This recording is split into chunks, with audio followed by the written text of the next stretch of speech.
안녕하세요. 전산세무 2급 강사 차지연 세무사입니다. 이번 영상에서는 111의 기출문제에 대한 건데 실무부터 진행해 보도록 할게요.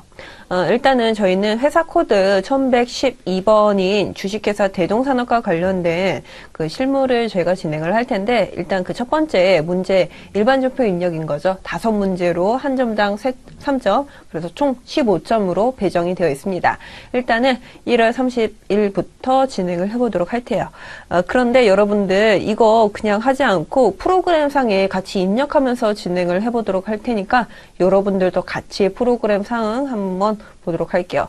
일단은 일반전표와 관련된 내용이다 보니까 일반전표 팝업창으로 띄우시고 한번 날짜 기입해 가면서 보도록 하겠습니다.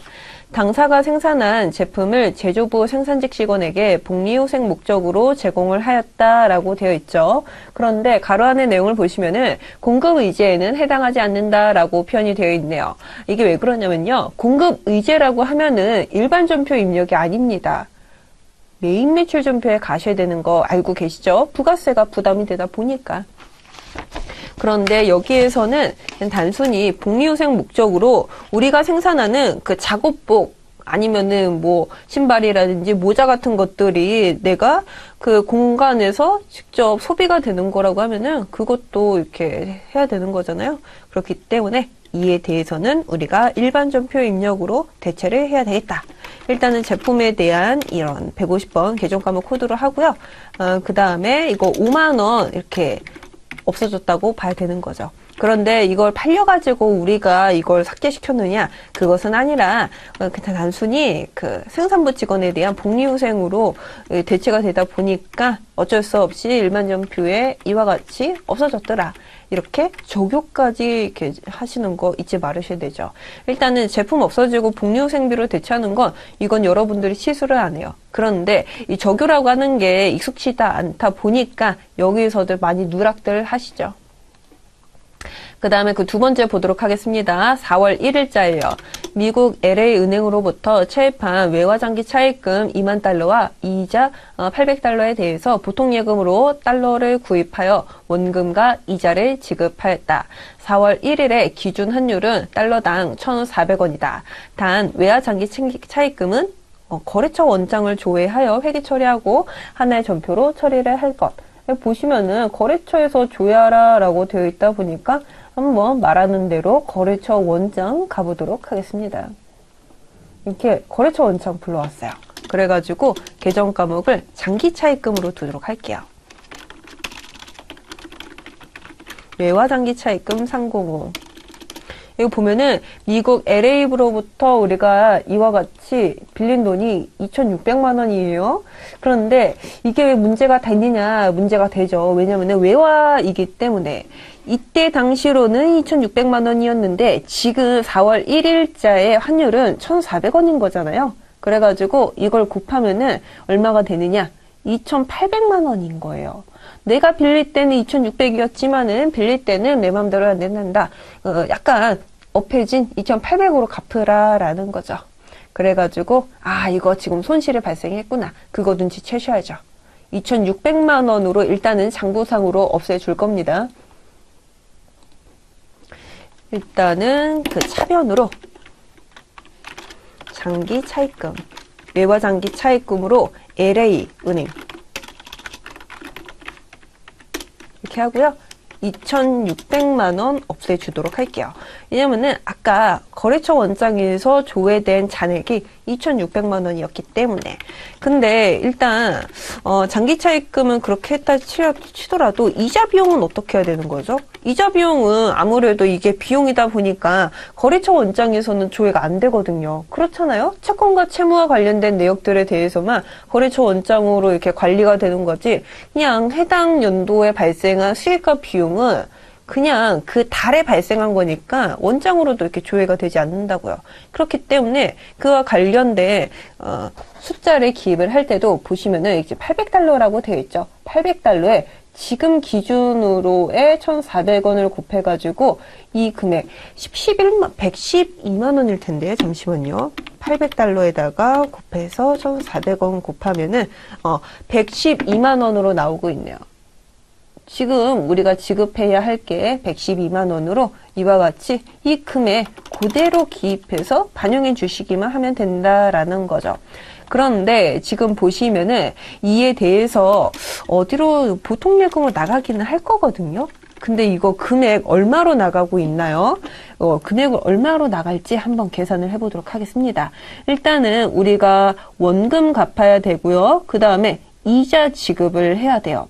그런데 여기다가 우리가 지금의 환율인 1,400원을 계산을 해야 된다라는 거죠. 그렇다고 하면은 20800 곱하기 1,400원 하면은 2,912만 원이 되겠습니다. 이 금액만큼 보통 예금으로 나가야 된다라고 하는 거. 근데 차익이 발생했다. 얼마만큼? 차변에서 200만 원만큼 발생했다. 왜냐면은 이게 2,600만 원에서 2,800만 원으로 그 가치가 늘어난 거잖아요. 근데 일단은 장부상에 있던 거래처 원장이 일단 2,600이었기 때문에 그거 차감하는 거고, 그 다음에 이와 관련된 손실에 대해서는 어떻게 보면 손실인 거죠. 내가 2,600에 빌렸는데 2,800에 토해내야 되다 보니까 매와 손실로서 200만 원 기재를 해 주셔야 됩니다. 외와 환산.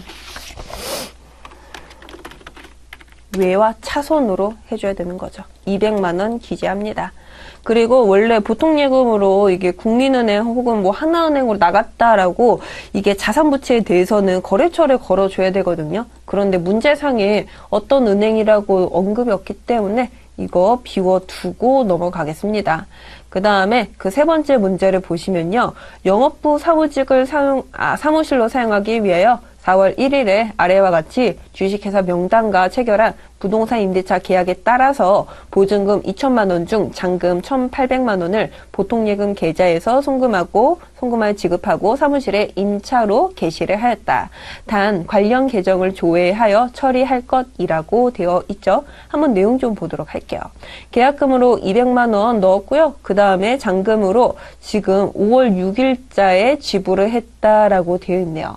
그런데 내가 지금 보증금으로 지급을 하는 거죠. 그런데 200만 원에 대해서는 계약 시점 과거에 미리 지급을 했어요.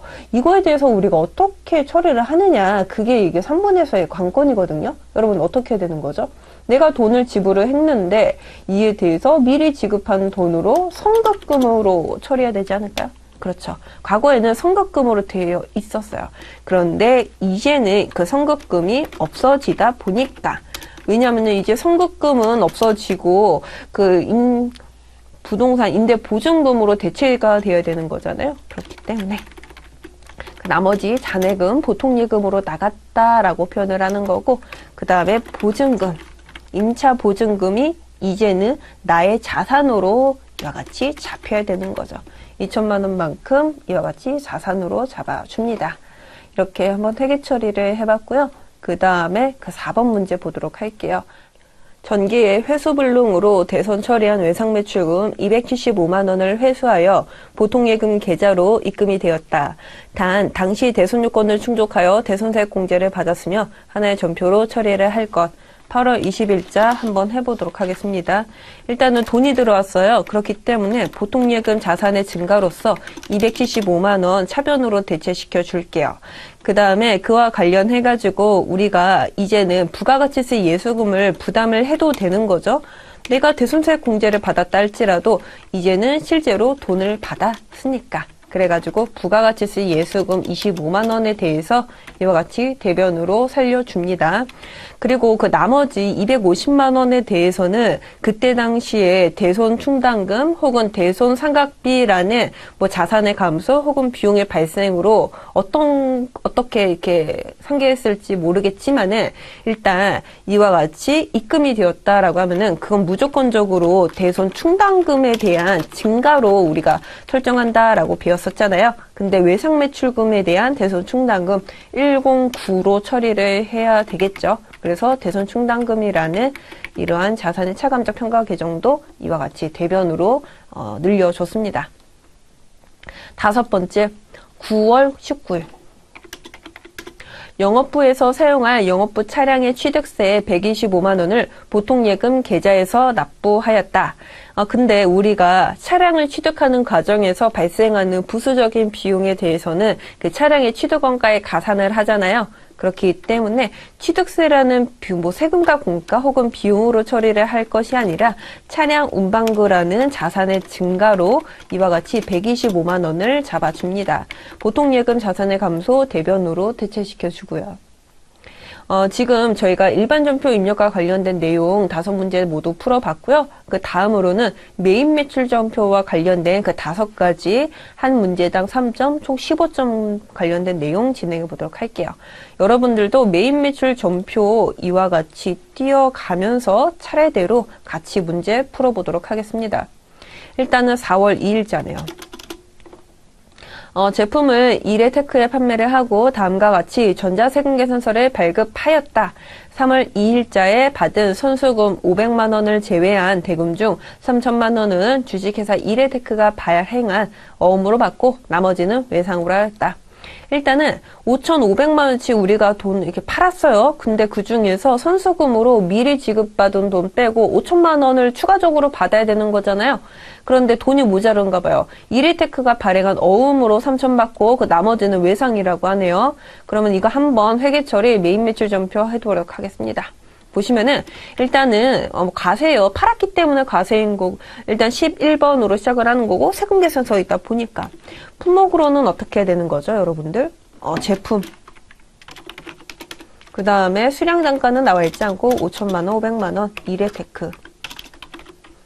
그 다음에 전자 여부에 전자세금계산서 옆표시하시고 이거는 혼합으로 처리를 해야 되겠네요. 왜냐면은 그냥 단순히 외상이라고 5천만 원이 잡혀있는 건 아니기 때문에 일단은 하단에 내용 보도록 하겠습니다. 이거 제품에 대한 판매이기 때문에 따로 이 계정 과목을 없애주지는 않겠지만은 우리 차변을 해야 되는 거겠죠. 일단 선수금 없애줍니다. 내가 500만 원 미리 받은 거 이제는 내가 물건을 팔았기 때문에 더 이상 나의 부채가 아닌 거고요. 그 다음에 이제는 내가 그 사람한테 얼마만큼 받아야 되는 거죠? 3천만 원만큼 받아야 되는 거잖아요.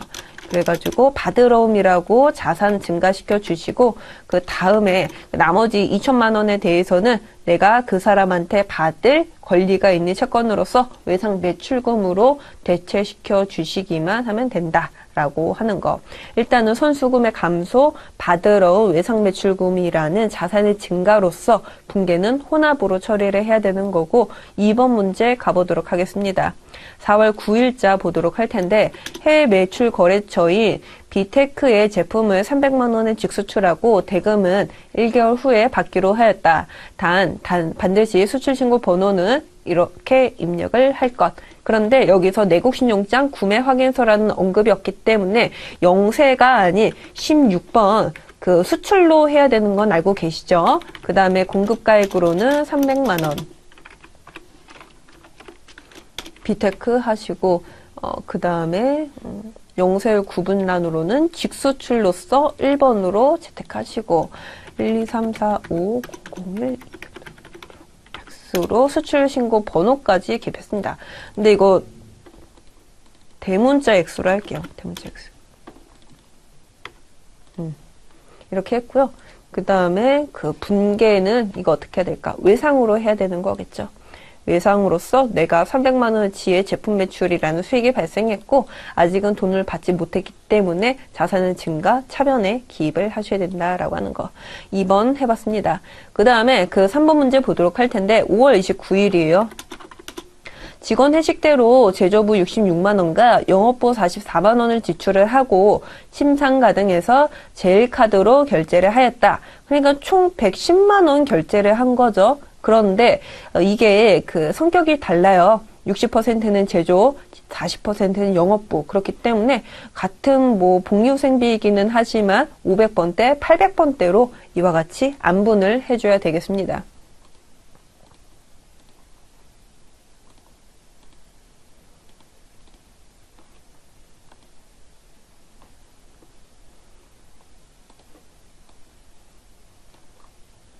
(5월 29일) 이거 어떻게 되어 있나요? 카드로 결제했다라고 되어 있기 때문에 57번 카가로 돌려야 되겠네요. 품목 수량 단가 이거는 따로 적지는 않겠습니다. 여기에는 110만 원이라는 공급 대가가 기재가 되어야지만 100만 원, 10만 원만큼 이와 같이 차례대로 안분이 되는 거고요. 그 다음에 이거 어디로부터 우리가 구입을 한 거죠? 침산가든이라는 거래처네요. 그 다음에 신한카드사는 제일카드인 거고 그 다음 분계를 해주셔야 되는데 3번 혼합으로 하도록 하겠습니다. 원재료라고 디폴트 값으로 153번이라고 되어 있긴 하지만 그건 아닌 거죠. 일단은 511로 제조부서와 관련된 회식대 66만 원. 근데 부가가치세는 제외해야 되다 보니까 66만 원 중에서도 60만 원에 대해서만 그 다음에 동일한 차변이기는 한데 이게 지금 영업부 사원에 지원된 이 40만 원만큼 이와 같이 대체를 하는 거고 그 다음에 미지급금으로 저는 처리를 할게요. 제일카드와 관련된 미지급금으로. 왜냐면은 지금 카드라고 하는 게 대부분이 신용카드를 우리 기본 가정으로 깔고 있잖아요. 그렇기 때문에 내가 지금 결제가 이루어져 가지고 비용은 발생했지만은 아직은 지금 통장으로 나간 돈은 아니기 때문에 미지급금으로 두고 거래처는 제일카드로 둬야 되겠습니다. 그 다음으로는 4번 문제 보도록 할게요. 6월 5일자. 주식회사 한라상사로부터 과세사업에는 사용하지 않고 면세사업에만 사용하기 위하여 기기장치 공급가액 1억 원에 취득을 하고 전자세금계산서의 발급을 받았다. 대금은 보통예금 계좌에서 1,000만 원만큼 송금을 하고 나머지는 당좌수표를 발행하여 지급을 하였다. 라고 되어 있죠. 일단은 과세사업에만 사용하지 않고 면세사업에만 사용하기 위하여 그렇기 때문에 면세사업과 관련된 전용이기 때문에 53번 면세로 해주셔야 돼요. 부가가치세가 부담된 그러한 공급일지라도 불공으로 해야 되는 거죠. 54번 불공. 대신 불공에 대한 사유는 면세사업과 관련된 동그라미 5번으로 채택을 하시고 분계 코드 어디인 거죠? 한라상사인 거죠. 한라. 그 다음에 전자세금계산서이다 보니까 옆표시 하시고 분계로는 3번 혼합으로 해야 되는 거겠죠. 일단은 1,000만 원에 대해서는 보통예금 계좌. 근데 그것보다는 이 1억 1,000만 원에 대한 처리를 왜 원재료가 아닌 기계장치로 해야 되겠죠. 어떤 분들은 이거 1,000만 원 부가가치세 대급금 처리해야 되는 거 아니냐라고 생각하시겠지만은 그거는 대손세 부가가치세 매입세 공제가 되었을 때 얘기인 거고 지금 면세사업에 모두 전용을 하고 있잖아요. 공제를 받을 수가 없어요. 대신 그 금액만큼 모두 그 기계장치에 대한 취득원가에 가산이 되는 거죠. 그 다음에 그 나머지는 보통예금 103이라고 1,000만 원으로 대체시켜주고 그 나머지는 그 당좌예금이라고 1억 원으로 야같이 지급이 되는 거 차례대로 살펴봤습니다. 그 다음에 5번 문제 가보도록 할게요. 6월 15일 제조부가 사용할 청소용품을 일진상사에서 현금으로 구입을 하고 현금 영수증을 발급을 받았다. 한번 보도록 할게요. 이거 보면은 청소용품이라고 되어 있네요. 22만 원. 그 다음에 내역 보면은 소모품 B로 처리를 할 것. 일단은 6월 15일로 했고 그 다음에 현금 영수증 중에서도 부가가치세가 붙는 그런 건이다 보니까 현가로 해야 할 텐데 61번으로 돌리도록 하겠습니다. 청소용품. 그래가지고 22만 원 적도록 할게요. 일진상사. 하고요. 분계로는 이거 어떻게 되는 거죠? 현금으로 처리를 해야 할까요? 한번 1번으로 보도록 하겠습니다. 1번을 보시면은 일단은 현금으로 지급이 된 거고 그에 대해서는 소모품 B로 처리할 것이라고 되어 있기 때문에 원재료가 아닌 소모품 B라는 830으로 830이 아니네요. 제조부서가 사용할 청소용품이다 보니까 530으로 돌리도록 하겠습니다.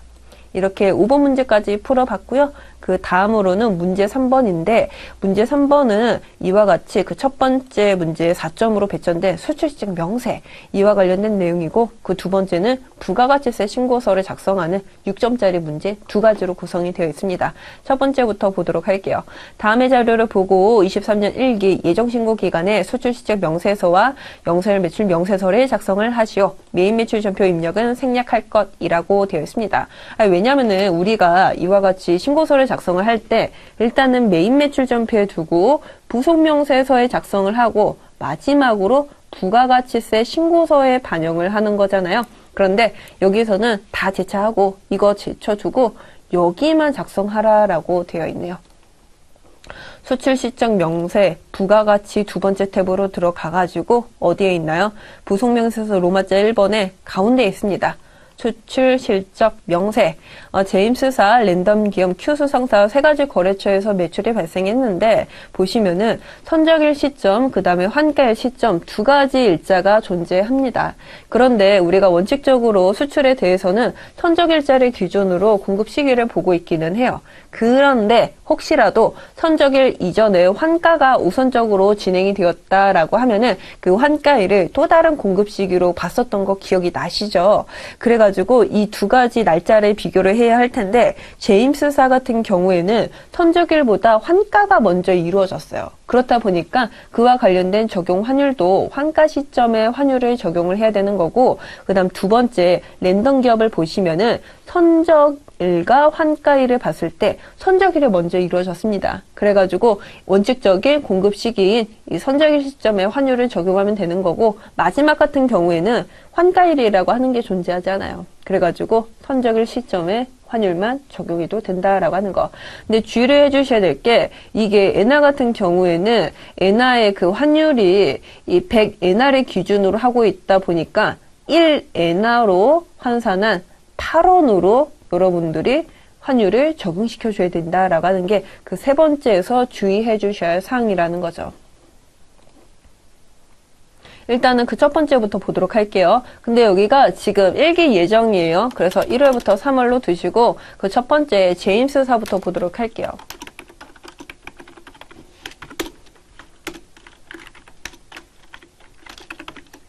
이렇게 수출신고 번호까지 했고요. 선적일자가 2023년 1월 25일인 거죠. 선적일자 자체는 1월 30일, 통화 코드로는 USD, 그래가지고 환율은 이거 선적일 하느냐? 아니다. 환가가 먼저 이루어지기 때문에 환가 시점인 1,080원을 적용을 한다. 원화로는, 외화로는 10만 달러, 그리고 거래처 코드인 제임스사 적용하고요. 그 다음에 그 두 번째, 랜덤 기업.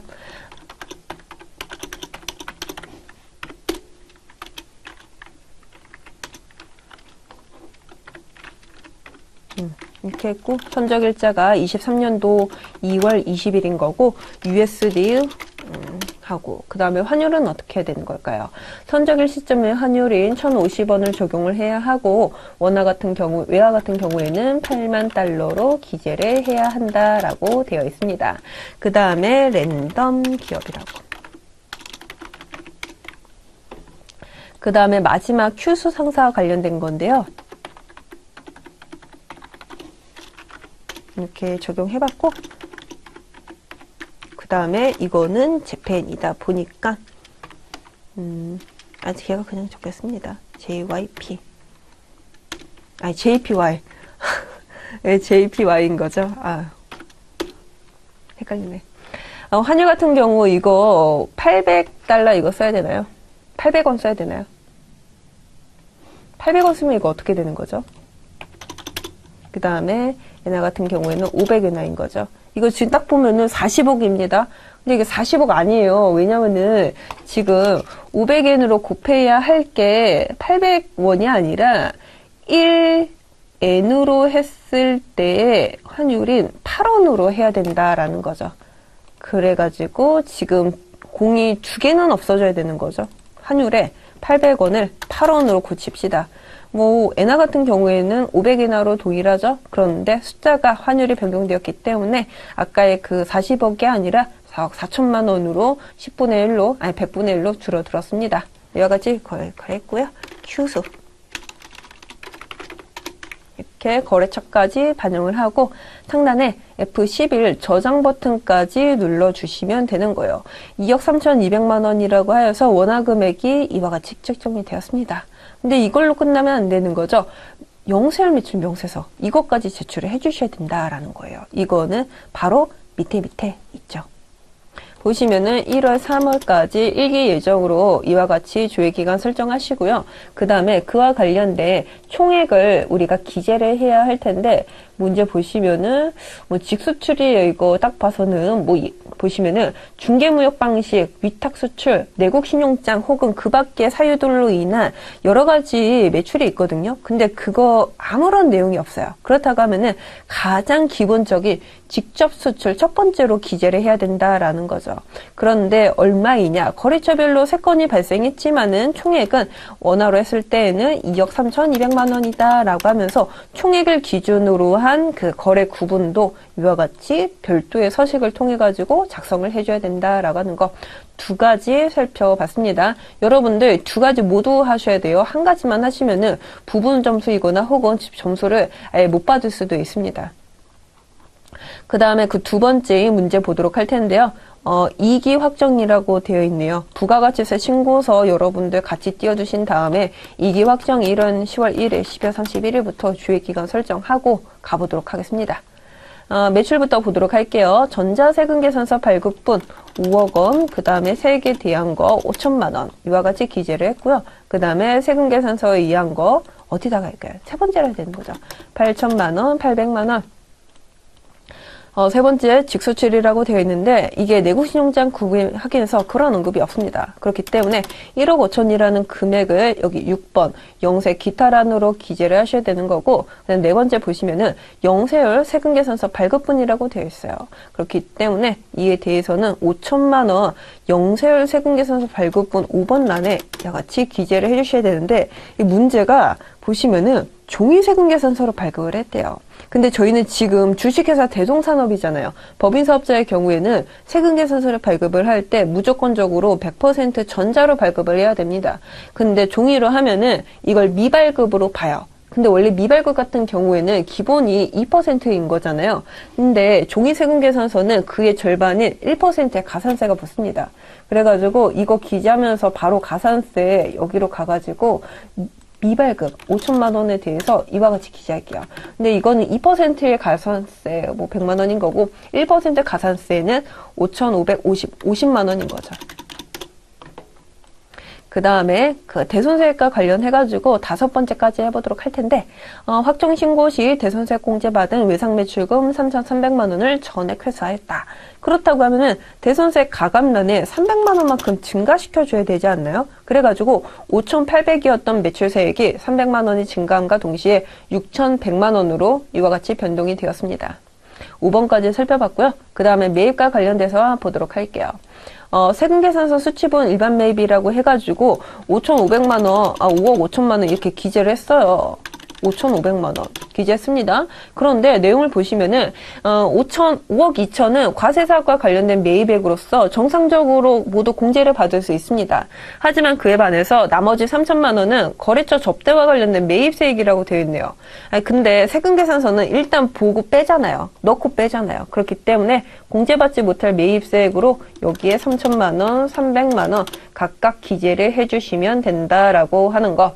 그 다음에 그 두 번째 보시면은 이기 예정신고 시 누락된 종이세금계산서 수치분으로 2천만 원, 200만 원이 있습니다. 근데 이거 확정신고 시 당연히 넣을 수 있는 거죠. 그렇기 때문에 예정신고 누락분이라고 하여서 그 중에서도 세금계산서에 해당하는 여기다가 여러분들이 2천만 원, 200만 원 기재해 주시기만 하면 된다라고 하는 거. 기타란 보시면은 예정신고 누락분은 확정신고 시 반영하기로 하였다. 그래가지고 지금 예정신고 누락분 2천만 원 기재했습니다. 그 다음에 두 번째 내용 보시면은 홈택스에서 직접 정자 신고하여 세액공제를 받기로 했다. 이 확정 때 우리가 전자신고를 하면요, 이거 가감을 받을 수 있어요. 보시면은 여기서 전자신고와 관련된 공제 10,000원을 받을 수 있습니다. 일단 부가가치세가 10,000원인 거고 종소세가 20,000원인 거죠. 10,000원 기재해 주시면은 지금 문제상에서 요구하고 있는 모든 내용은 저희 다 작성을 한 거예요.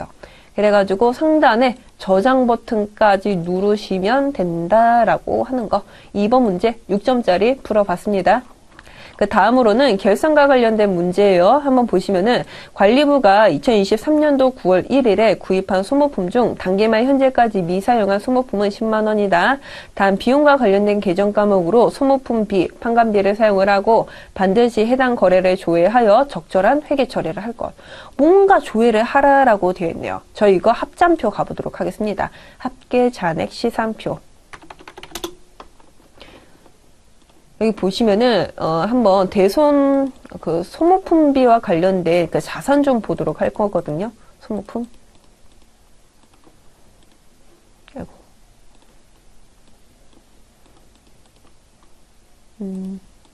여기 있네요. 지금 100만 원이 소모품으로 100만 원 잡혀 있습니다. 지금 23년도 12월 말일자를 기준으로 했을 때 모두 소모품으로 되어 있어요.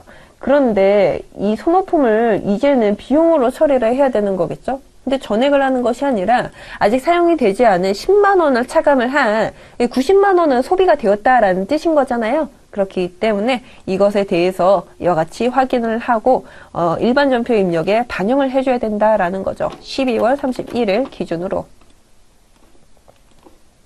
일단은 소모품이라는 자산을 없어줄 겁니다. 소모품 자산의 감소 대변으로 처리를 해야 되는 거겠죠. 그렇기 때문에 90만 원 없애주고요. 이에 대해서는 이거 관리부서가 사용한 소모품이다 보니까 830 소모품 B로 비용으로 대체를 시켜줄게요. 이와 같이 첫 번째 문제 풀어봤고요. 그 다음 두 번째 문제 보도록 하겠습니다. 결산일 현재 보유 중인 매도 가능 증권에 대해서 일반기업회계 기준에 따라 이와 같이 회계 처리를 하라라고 되어 있는데 비유동 자산에 해당이 된다. 아니 그렇잖아요. 매도 가능 증권이 유동 자산도 있고요. 비유동 자산도 있어요. 그래가지고 이따 우리가 반영을 해보도록 할 텐데 보시면은 100주를 구입했어요. 그런데 취득 당시에는 이게 주당 10,000원이었거든요. 근데 10,000원이 100개 있다 보니까 100만 원이겠죠? 근데 이 단가가 지금 8,300원으로 줄어들었어요. 그러면은 83만 원이겠죠. 근데 또 70만 원으로 7,000원으로 줄어들었어요. 그러면은 70만 원이겠죠. 계속 이걸 지금 손절해야 되는데 아직도 안 하고 계속 가지고 있다라는 거죠. 의지도 대단한데 이와 관련해가지고 회계 처리해보도록 하겠습니다. 지금 12월 31일이에요. 그것도 2023년. 근데 이건 22년도 말의 기준인 거고 이건 23년도의 말 기준인 거죠. 그래가지고 83만 원에서 70만 원으로 대체가 되었다라고 하는 거를 우리가 일반 전표 입력에 반영을 해줘야 된다라는 거죠. 일단 없애줍니다. 매도 가능 증권. 근데 보시면은 매도 가능 증권이 두 개예요. 1, 2, 3, 이거 1, 7, 8 있습니다. 일단 첫 번째에 있는 게 유동자산이겠죠. 두 번째에 있는 게 비유동 자산인 거고. 왜냐면은 우리가 유동성 배열법이라고 해가지고 유동성이 높은 순서대로 배열을 하잖아요. 그에 대한 계정 과목도 마찬가지입니다. 유동 나오고 그 다음이 비유동이에요. 그렇기 때문에 비유동 자산에 해당하는 178번으로 대체시켜주면 된다라고 하는 거. 가치는 13만 원만큼 없어진 거죠. 그 다음에 매도 가능 증권과 관련된 평가 손실이기 때문에 이에 대해서는 395라는 이러한 자본으로 대체시켜주면 된다라고 하는 거. 2번 문제 풀어봤습니다. 그 다음에 그 3번 풀어보도록 할 텐데 2023년 12월 16일에 차입한 대출금과 관련된 이자를 다음 달 말부터 매월 16일에 지급하기로 하였다라고 되어 있습니다. 23년도 12월 16일부터 24년도 1월 15일까지 1개월 동안 지급되어야 할 이자는 310만 원이며 이 중 23년도 12월 31일까지의 발생 이자는 160만 원이다.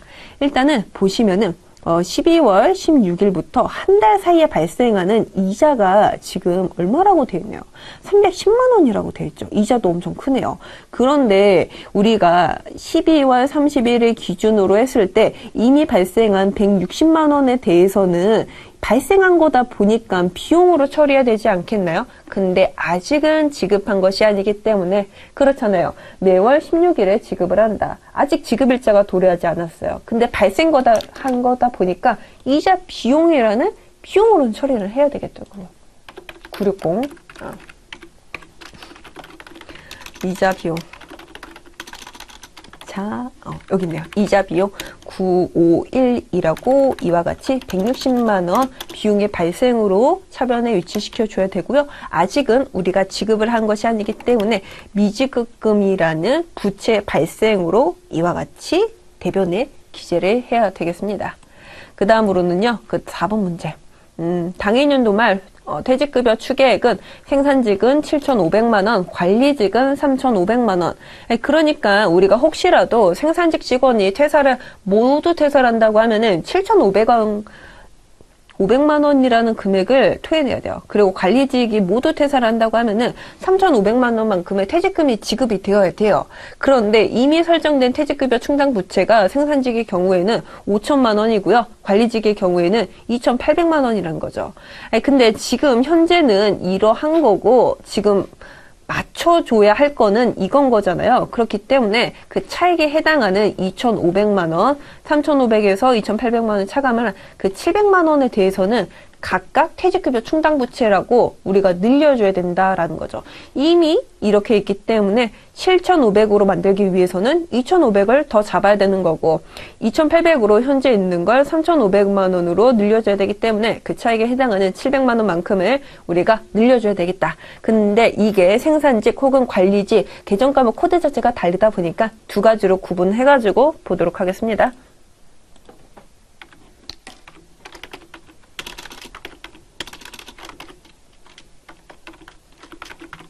일단은 퇴직급여 그 생산직 부서에 대해서는 2,500만 원만큼을 500번대로 이와 같이 차변으로 둘 거예요.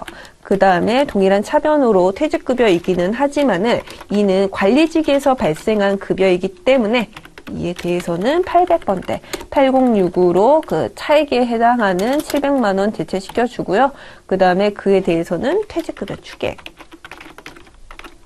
충당부채 295라고 이와 같이 3,200만 원 대체시켜주면 되겠다라고 하는 거. 그 다음에 그 마지막 문제 보도록 하겠습니다. 2023년 결산을 하면서 당해년도와 관련된 법인세 4,500만 원, 법인지방소득세 600만 원을 확정하였다. 그런데 뭐 법인세나 법인지방소득세나 계정과목은 동일합니다. 법인세 비용인 거예요. 그런데 5,100만 원을 지불해야 되는 건데 그렇잖아요. 이미 발생한 비용은 5,100만 원인 거잖아요. 보시면은 법인세 비용이라고 해가지고 998이라고 있습니다. 5,100만 원 이와 같이 기재했어요. 그런데 이미 납부한 세액이 이와 같이 중간인앱세액으로는 2,300, 그 다음에 이자 수익과 관련된 원천징수 세액으로는 388만 원이 이미 자산으로 계산이 되어 있다라는 거죠. 왜냐면은 법인세 같은 경우에는 3월 달에 내는 거잖아요. 그런데 두 가지는 미리 낼 수가 있어요. 그렇다 보니까 선납세금으로 내가 자산으로 잡은 게 있는데 이제는 그 선납세금을 이게 사용해야 되는 거죠. 2,608만 원. 으로 이와 같이 법인세 중 일부 금액을 차감시켜 줍니다. 그러면은 나머지 금액인 2,492만 원이 나올 텐데 그건 어떻게 대체해야 되냐? 미지급 세금으로서 이와 같이 나머지 금액을 부채로 잡아주셔야 된다라고 하는 거. 우리가 발생시킨 이자 비용은 법인세는 5,100만 원이에요. 근데 이미 납부한 게 있다 보니까 그거 차감하고 그 나머지 금액에 대해서는 미지급 세금이라는 부채로 설정을 하자고요. 그게 5번과 관련된 문제풀이였습니다. 그 다음에 그 5번 보시면요. 이거는 그냥 문제로 보면서 판단을 해보도록 할 텐데 일단 인사부 박한별 사원이라고 되어 있죠. 생산부 직원이 아닌 겁니다. 여러분들. 그 다음에 한번 내역을 보도록 할 텐데 박한별 사원의 본인과 부양가족은 모두 내국인이며 거주자이다. 기공제 대상가 아닌 사람은 부로 표시한다 라고 되어 있는데 일단은 장애인은 모두 아닙니다. 그 다음에 박현별 씨 내역 보도를 하는데 이 사람이 뭐 100만 원 이상 벌어도 상관없는 거죠. 근로자 본인 당신은. 그렇기 때문에 이분 150만 원 공제 들어가는 거고요. 배우자 김준호 씨에 대해서는 이분도 나이는 보지 않고 소득만 보는 거죠. 근데 소득이 없다라고 되어 있어요. 근데 보시면은 별거하고 있대요. 뭐 사이가 안 좋은지 무슨 사연인지 모르겠지만은 별거하고 있습니다. 부부 사이 별거하고 있으면 이거 뭐 나이 되고 소득 되는데 이거 빼야 될까요? 그렇지 않습니다. 이와 같이 뭐 배우자라든지 혹은 자녀 같은 경우에는 따로 살고 있다 할지라도 함께 사는 것으로 봐요. 그래가지고 이분도 마찬가지로 기본공제 대상자에 해당이 된다. 그 다음에 그 박인수 씨라고 본인의 아버지 이거 공제 넣을 수 있는데 딱 봐도 51년생이면은 70살은 넘었어요.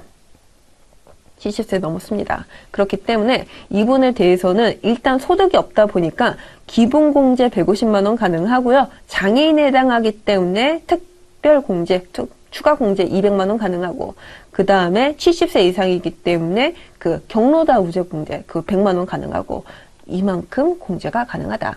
그런데 이게 기중에 돌아가셨어요. 1월 31일에. 그렇다 할지라도 장애인인 경우 그 다음에 70세 이상인 경우 마찬가지로 사망 전일의 기준 시점으로 우리가 판단을 하기 때문에 장애공제 받을 수 있고요. 그 다음에 경로우자에다 공제 마찬가지로 받을 수 있습니다. 그 다음에 아드님 그 첫째 김은수 씨에 대한 내용인데요. 보시면은 2023년 기준으로 이분은 지금 미성년자입니다. 국외 유학 중이에요.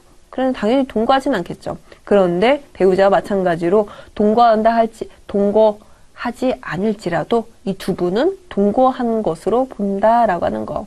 그리고 이거 소득 요건도 봐야 되긴 하는데 분리과세 대상인 기타 소득이 200만 원이 있대요. 근데 300만 원 이하까지는 분리과세 종결 가능하잖아요. 그렇기 때문에 소득 요건도 맞다. 그래서 이분도 150만 원 공제 가능하다. 그 둘째 짜님이 김아름 씨를 봐야 되는데 23년도 올해 출생한 신생아네요. 근데 당연히 소득이 없겠죠. 나이 요건 충족 가능하고요. 소득 가능합니다. 그런데 이분은 둘째로서 출생 오래되다 보니까 50만 원 자녀세액 공제 가능하겠네요.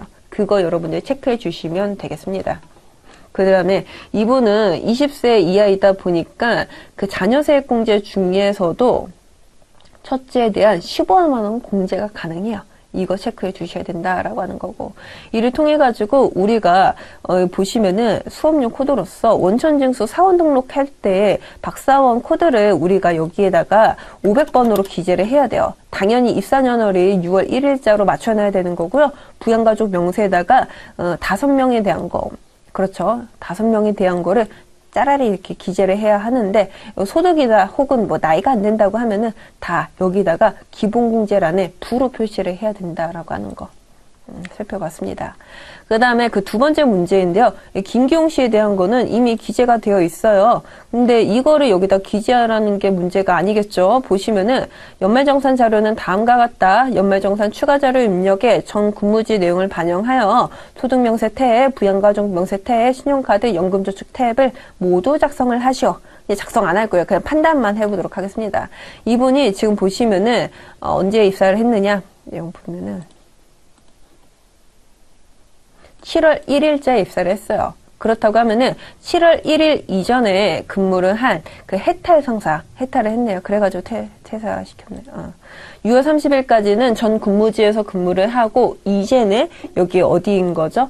주식회사 대동산업에 이직을 한 거죠. 그런데 이게 연말정산이라고 하는 게 현 근무지든 혹은 전 근무지든 1년치에 발생한 근로소득은 모두 합산을 해야 되는 거잖아요. 그렇다 보니까 해탈 상사와 관련된 내역을 이와 같이 부가가치세 추가자료 입력이라는 여기 해당 화면에서 우리가 소득명세 탭에 종전근무지에 대한 내역으로 짜라리 그 내역을 적어야 돼요. 여기. 여러분들이 주의를 해주셔야 할 점은 사업자 등록번호, 그 근무기간 써야 된다는 거, 급여 상여 각각 구분해서 기재를 해야 된다라고 하는 거. 그 다음에 출산 보육수당 60만 원 발생했으니까 이것도 발생시키고. 그 다음에 이거 주의해 주셔야 돼요. 이거 전 근무지에서 발생한 거는 무조건 결정세액으로 넣어야 됩니다. 우리가 기중에 6개월 동안 근무를 하면서 미리 납부한 세금이 135만 원이었어요.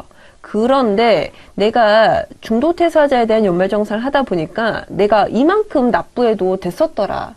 과도하게 납부했더라. 그래서 그 차익에 해당하는 95,000원만큼 환급을 해주는 거잖아요. 그렇다고 하면은 135만 원에서 95,000원 환급되다 보니까 추가적으로 내가 연말정산을 통해가지고 환급받을 수 있는 금액은 여기에 나오는 125만 5천원 뿐이라는 거예요. 그래가지고 이 자료 두 가지는 이제 쓸 수 없는 거고 결정세액만 여러분들이 기재를 해주시면 됩니다. 어디다가 기재를 해야 하느냐? 여러분들 스크롤 쭉 내리다 보면은 이 내역이 세금과 관련해가지고 내역을 적어야 돼요. 잠시만요. 이거 전체 사항 불러와야 되는 거죠. 김기웅 씨 불러왔고 이와 같이 스크롤 하단으로 내리시면은 여기에 기납부세액 여기 보이시죠? 여기란에 여러분들이 기재를 하셔야 된다. 그 다음에 당연히 뭐 건강보험료라든지 국민연금, 뭐 장기요양보험 다 싹 다 기중에 우리가 전 종전근무지에서 납입한 이 내역도 우리가 반영을 해줘야 된다. 다 공제 받아야 되는 거겠죠?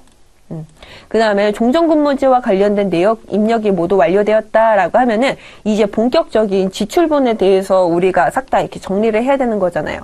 근데 보험료 보시면은 저축성 보험료를 해요. 여러분들 보험료는 보장성 보험밖에는 되지 않습니다. 그렇기 때문에 애시당초에 적지 못하는 거고, 그 다음 두 번째 교육비를 보시면은 본인 근로자잖아요. 근데 대학원에 대한 거는 얼마가 들지인지 상관없이 모두 공제를 받을 수 있습니다. 근로자 본인에 대해서는. 그래서 이거 기입하시면 되는 거고, 대신 의료비가 약간 한도가 존재하죠.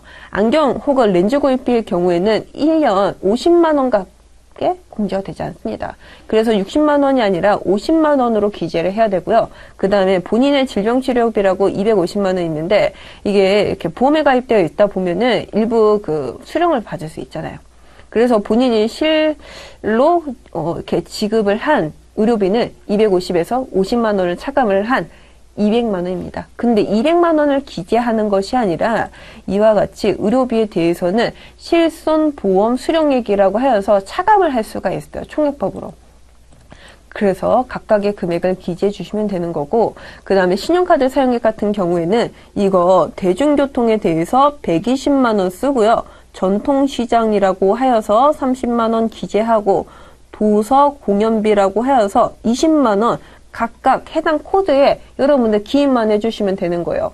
근데 물론 신용카드, 직불카드, 현금영수증도 기입을 해야 되기는 하잖아요.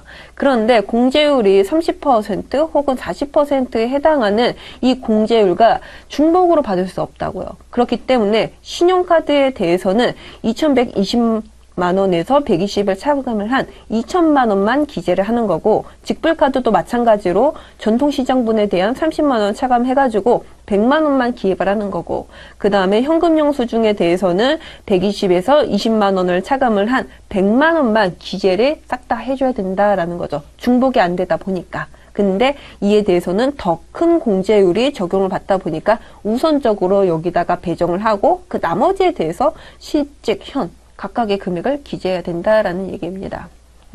그 다음에 그 마지막으로 주택차입금 원리금 상환액이라고 돼 있는데, 우리가 주택을 구입하면은 우리 돈만으로 되는 게 아니죠. 은행 돈도 이렇게 빌려야 되는 거죠. 그렇다 보면은 우리가 이자도 내면서 원금도 같이 상환해야 할 때가 있어요. 이자 상환액이 30만 원, 원리금 상환액이 300만 원이라고 되어 있습니다. 그러면은 보시면은 이 원리금 상환액이라고 되어 있기는 하지만은, 잠시만요.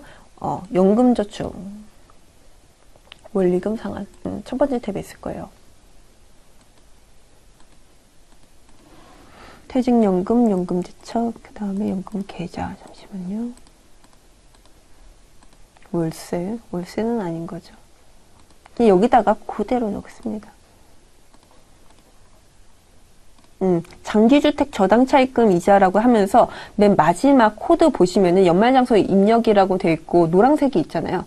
노란색 클릭을 하시면 이와 같이 팝업창이 뜹니다. 주택 임차차입금 원리금 상환액이라고 해서 이 금액을 모두 기재를 할 수 있는데, 여기에는 여러분들 330만 원 모두 기재를 해가지고 이와 같이 반영을 해주시기만 하면 된다라고 하는 거, 마지막 상한까지 살펴봤습니다. 여러분들 보험료부터 상한액까지 모두 프로그램 상에 입력하시면서 복습해 주시면 되겠고, 이로 인하여 저희 실무와 관련된 풀이 모두 마무리하도록 하겠습니다. 수고하셨어요.